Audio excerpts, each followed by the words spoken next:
The topic is radioactivity and radioisotopes used in medicine. So we have divided this topic into these parts. Introduction and history. We will discuss about nuclear structure, binding energy, natural radioactivity, artificial radioactivity, production of radioisotopes and their applications. Now, coming to the history part, actually radioactivity was not invented by human. It is the natural nuclear phenomena which is caused by the unstable nuclei, and it was discovered by Henry Becquerel in 1896. So, because W. Rontgen discovered X-rays in 1895 and Henry Becquerel was trying to find out whether the X-rays are same as the light rays emitted by a uranium. So before starting the experiment, just he has done the setup, he found that photographic film had been exposed without the exposure of the light rays. So what can be the reason for behind this? So he found that there are something invisible radiation rays which might have affected this photographic plate.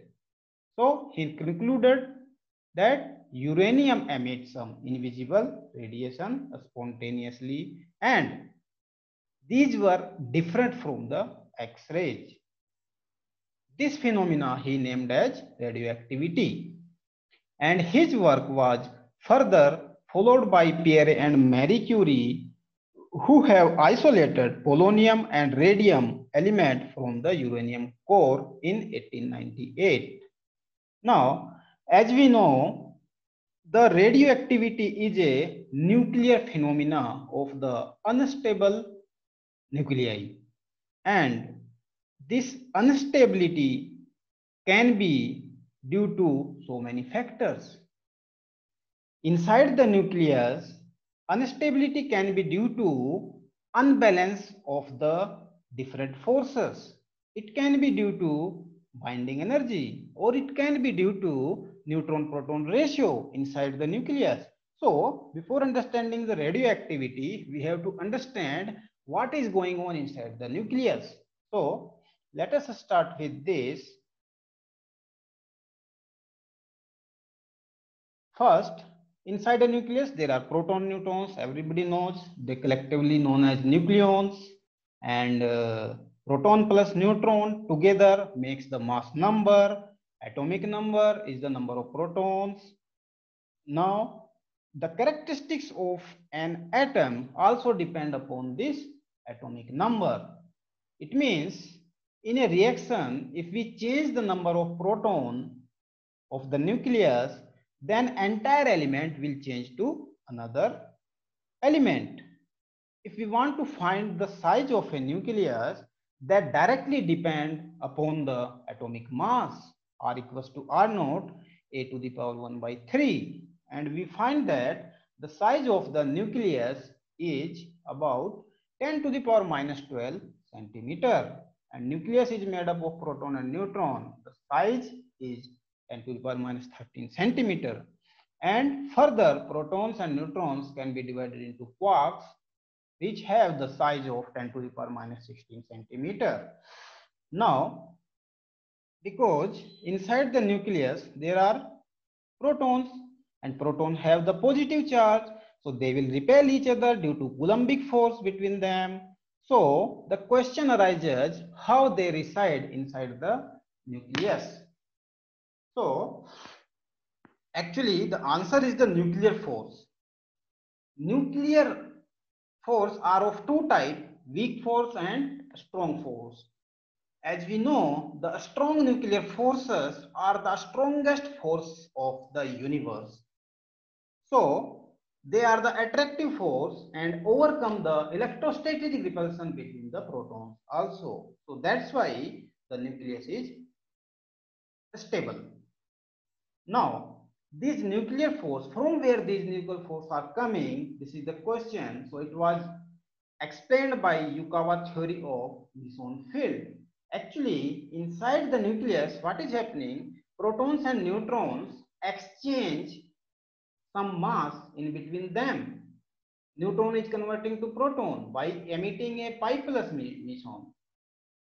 A neutron converting to proton by emitting a pi minus meson. So like this, exchange of some mass means this mass is around 270 times of the mass of electron. So there is exchange of mass in between the neutron proton continuously.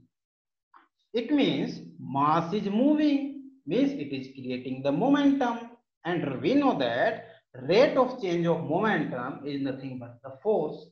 So that's why this force has been explained by Yukawa theory. Now, next factor of the instability of the nucleus is the binding energy.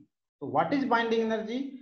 Actually, it can be defined by the energy released during the formation of a nucleus, or in other way also we can say that if it is the energy required to break a nucleus into its constituent particles. If we give the energy to the nucleus, if we give some energy to the nucleus and it breaks into its constituent particles, then it is a binding energy. Now, this binding energy inside the nucleus again depend upon 5 terms, and these terms are volume energy term, means if volume of the nucleus is high, then binding energy will be high. It depend upon surface energy term in a negative manner, means if surface of the nucleus is more, the binding energy will be less. Asymmetric term. This asymmetric term actually arises inside the nucleus due to unequal number of neutrons and protons, and it also reduces the binding energy. Now, next is the Coulomb energy term. As we know, proton repel each other. So, there will be Coulombic repulsion between the protons, and it will definitely reduce the binding energy. Fifth term is the pairing energy term, on which binding energy depend upon their even or odd number of nucleons. So, according to liquid drop model, Weizsacker have given a formula that binding energy will be equal to by this equation. So here clearly we can see that first term is the volume energy term, which is adding something to the binding energy. Rest these 3 terms, they are decreasing something to the binding energy, and the last term actually it depend upon the number of A and Z. If A and Z is even, it will be additive. If A and Z are odd, it will be negative. If A is odd, then it will be 0. So like this, binding energy depend. So if we add all these terms and we plot a curve between binding energy per nucleon and atomic mass of different nuclides, so we get a beautiful curve, and according to this curve we can see on the y-axis binding energy per nucleon, on x-axis we draw mass number of different radionuclide, and we see that the Fe56 is a stable nuclei, and we can say it is the most stable nucleus. Okay, and its binding energy is highest, and it is around 8.8 MeV. So all other nucleides in the nature, they also try to become stable. So that's why the nucleide which are right side to this Fe56, they undergo fission process to get the stability, and the nucleides which are left side to this Fe56, they try to, because they are of less atomic mass, so they try to undergo fusion to achieve the stability. So like this, we can say more is the binding energy, more will be the stability. Now, the next factor behind this stability of the nucleus is the neutron to proton ratio. Here in this picture, we can see this black line is the n equals to z line, but actual stability line is the blue line, which is deviated from n equals to z line. Means in the stable nuclei above atomic mass, atomic number of 20, the number of neutrons will be more than the number of protons in a nuclei, and that are stable only. So the nuclei which reside on this blue line, they are stable, and we can, it is clearly visible that many nuclides are positioned above this blue line. It means their number of neutrons are more, so they decay by the beta minus and get stability.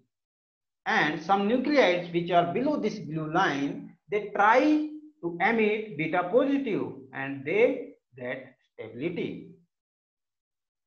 Now, let us see the definition of radioactivity.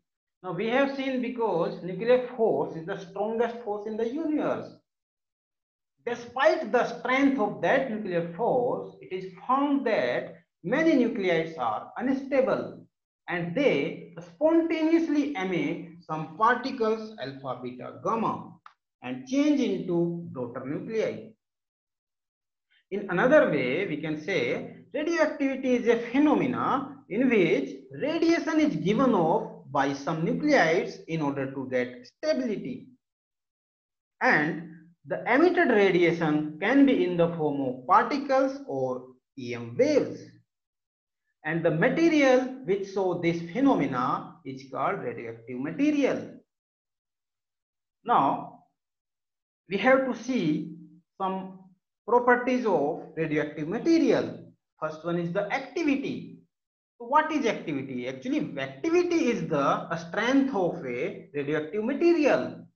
And this strength is in terms of the rate at which nuclei of sample undergo a spontaneous decay.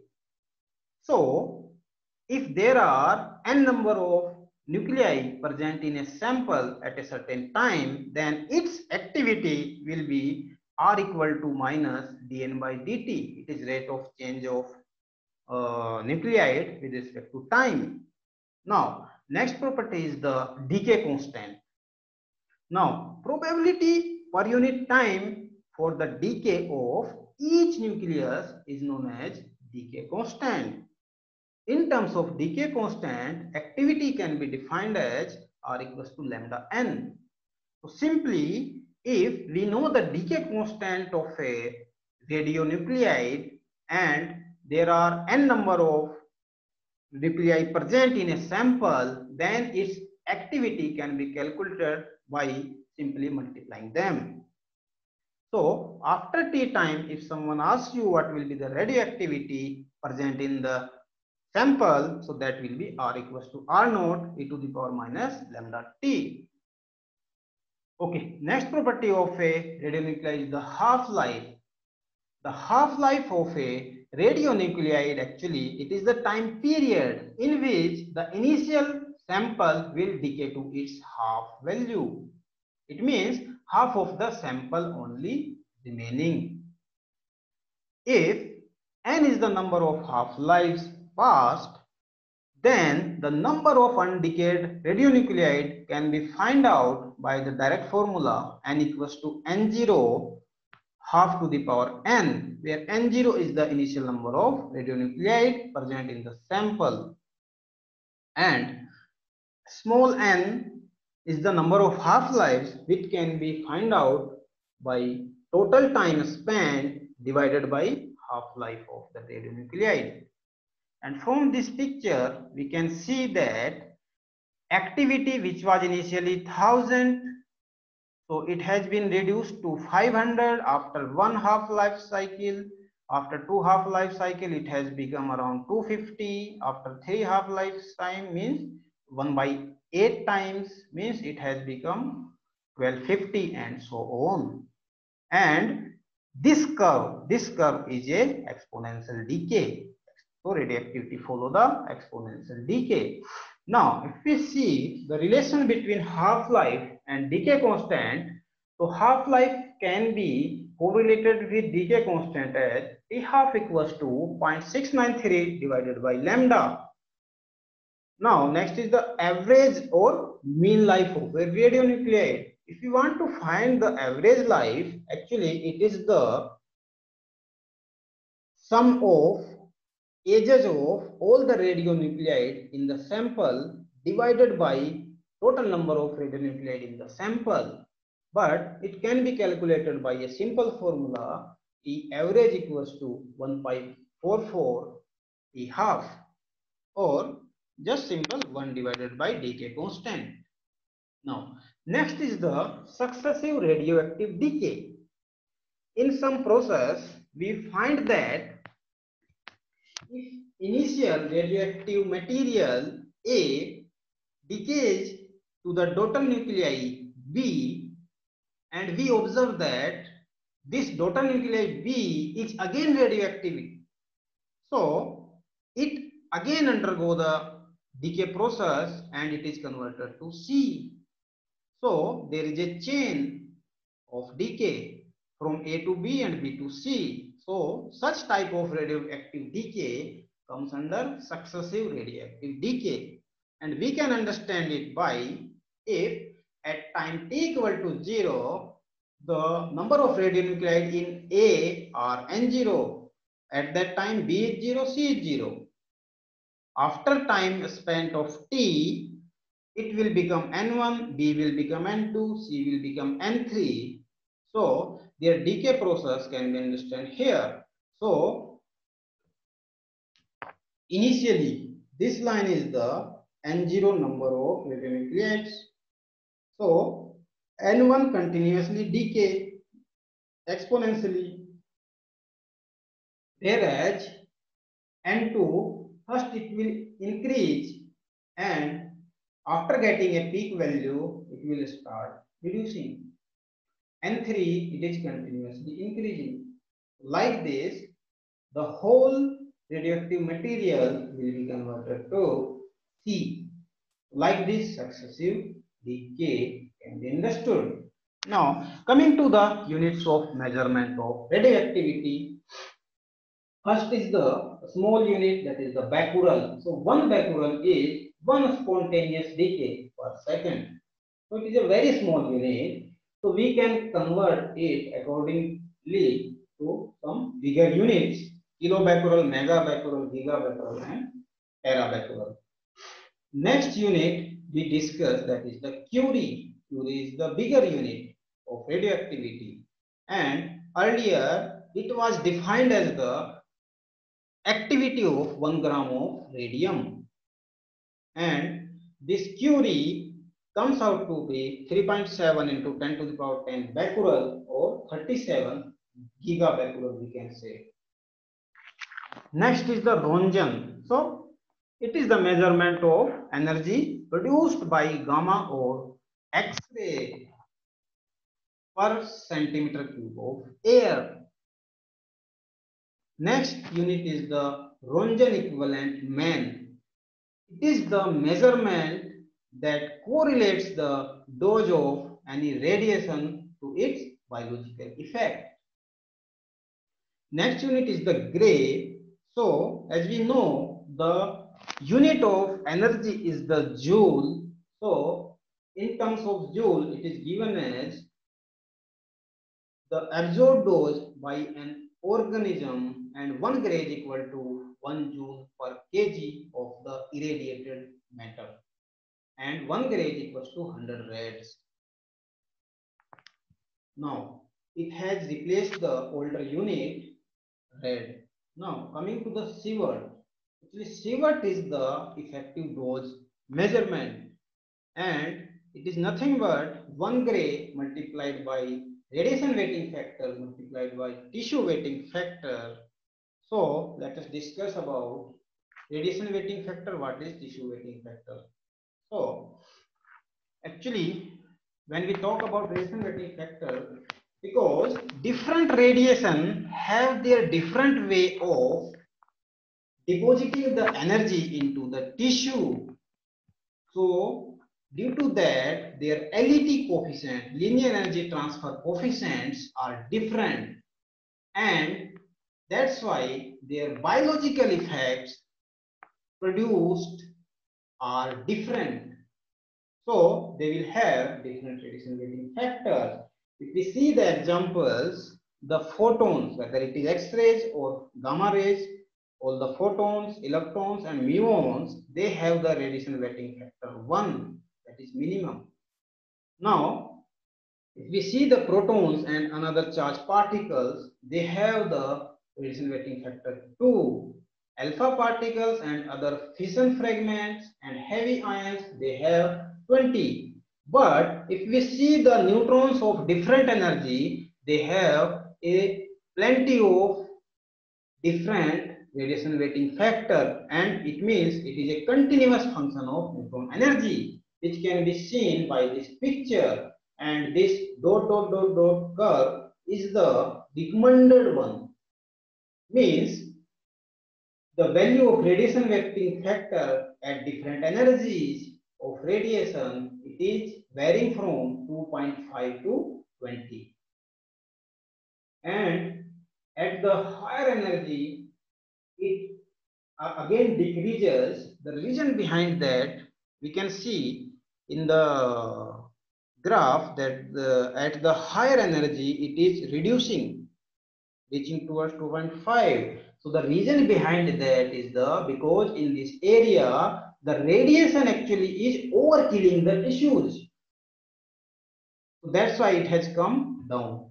Now, if we talk about the tissue wetting factor, actually we see the radiation is more effectively killing the cells when cells are in mitosis phase. Means cell division is there, cell differentiation is there. It means if the cell differentiation of a organ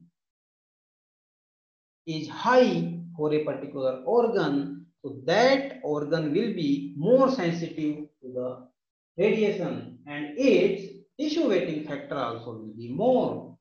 So we can see the examples: lung, stomach, colon, they have tissue wetting factor 0.12. So it is more sensitive to the radiation. Gonads, they have 0.08. Bone surface, skin, brain, salivary glands, they have 0.01. Means their sensitivity towards radiation is less. And this tissue wetting factor contributes to the total effective dose. Now let us see what are the types of radioactive decay. So these types we understood that are the alpha decay, beta decay. Of course, it is two types: beta negative and beta positive, electron capture, and gamma decay. So in the alpha decay, what happens when an alpha particle is emitted from the parent nuclei? Its atomic number is reduced by 2 and atomic mass is reduced by 4. We can see 92 uranium 238 is reducing to thorium 19 234, and one alpha particle is emitted. And the reason behind the alpha decay is nothing but the nuclear size is too large. So it emits the alpha particles and become smaller so that stability can be achieved. Next is the beta minus decay. Actually, it is the emission of electron only.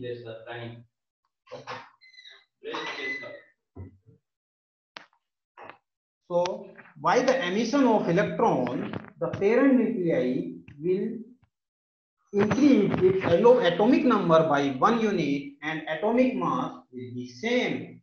We can see the decay of cobalt 60. It will emit beta negative and converted to nickel 28. Now the reason behind this is the neutron to proton ratio. It means there is the surplus of neutrons. Then a neutron will emit the electron and will convert it to proton, so that neutron proton ratio is balanced. Next is the beta positive decay, means there is the emission of positrons. It means if a parent nuclei emits a proton, so it will reduce atomic number by 1 unit, and positron is emitted. And to balance this equation, one neutrino is the particle, positron is the antiparticle, so one neutrino is also emitted there.